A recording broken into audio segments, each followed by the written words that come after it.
আপনারা সবাই কেমন আছেন? আজকে আমাদের রেসিপি নিকুতি। সঙ্গে থাকুন দেখার জন্য। খুবই ঘরোয়াভাবে এটা আজ আমি বানিয়েছি।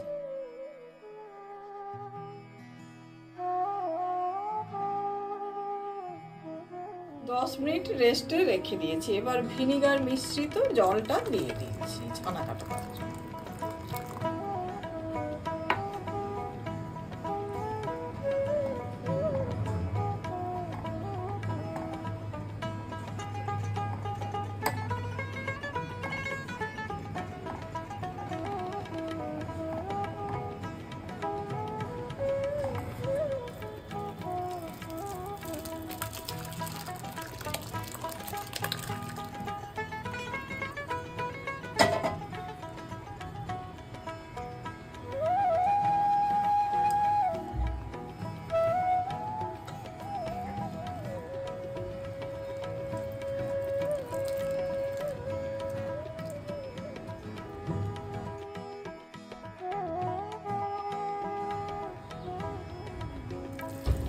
এবার আমরা ঠান্ডা জল দিয়ে টেম্পারেচারটা লক করে নিচ্ছি।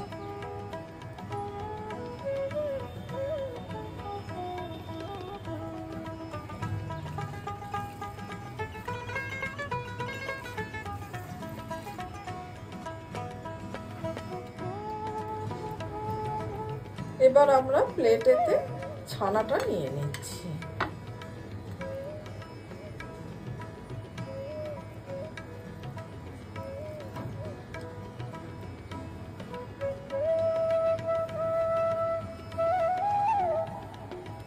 হাফ চামচের একটু কম বেকিং পাউডার নিলাম।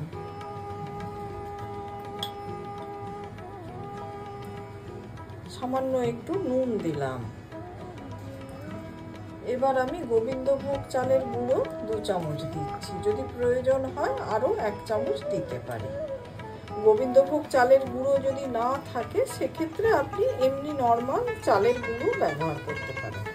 সমস্ত উপকরণগুলো এবার আমরা হাতের সাহায্যে খুব ভালোভাবে মিশিয়ে নেব। এদিকে ছানাটা আমাদের একদম মোলায়েম হয়ে গেছে। এবার এটা থেকে ছোট ছোট করে লেচি নিয়ে নেব, দিয়ে আমরা নিকুতিটা বানিয়ে নেব ঠিক এইরকম।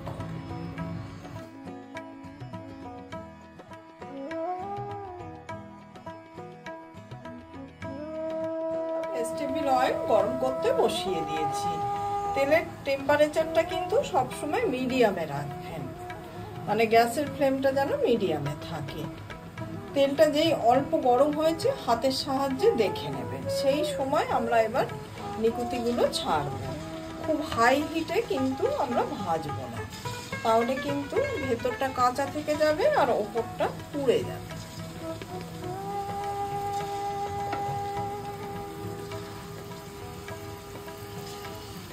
যেহেতু আমরা বাড়িতে করছি তাই একসঙ্গে অনেক বেশি দেব না।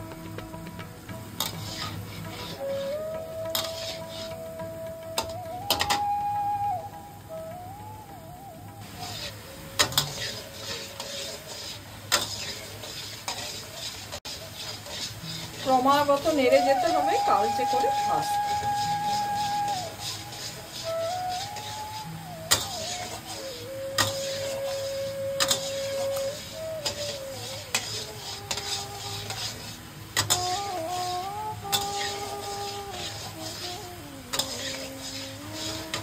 এই সময় কিন্তু ক্রমাগত খুন্তিটা চালিয়ে যেতে হবে, তা না হলে কিন্তু মানে একদিক বেশি কালচে হয়ে যাবে, একদিক কম কালচে।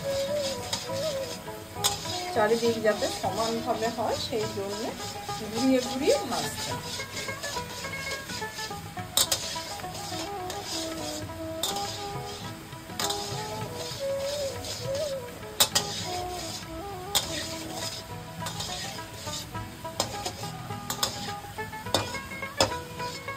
পুরোপুরি ভাজা হয়ে গেছে। এবার আমি তুলে দিচ্ছি।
এবার আমি সুগার সিরাপটা বানিয়ে নিচ্ছি। এবার আমি জল দিয়ে দিচ্ছি।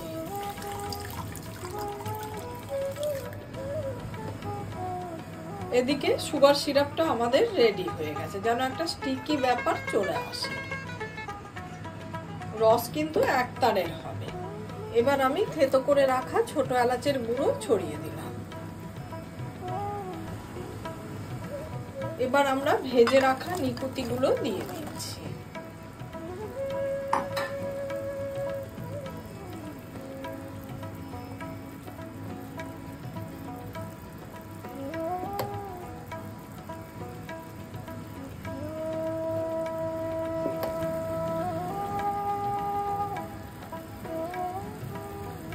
টকবক করে ফুটে গেছে। এবার আমি গ্যাসটা অফ করে দিচ্ছি। এটা রসেতে খুব কম করে 1 ঘন্টা আমরা ভিজিয়ে রেখে দেবো, তাতেই ধীরে ধীরে রসটা টেনে নেবে।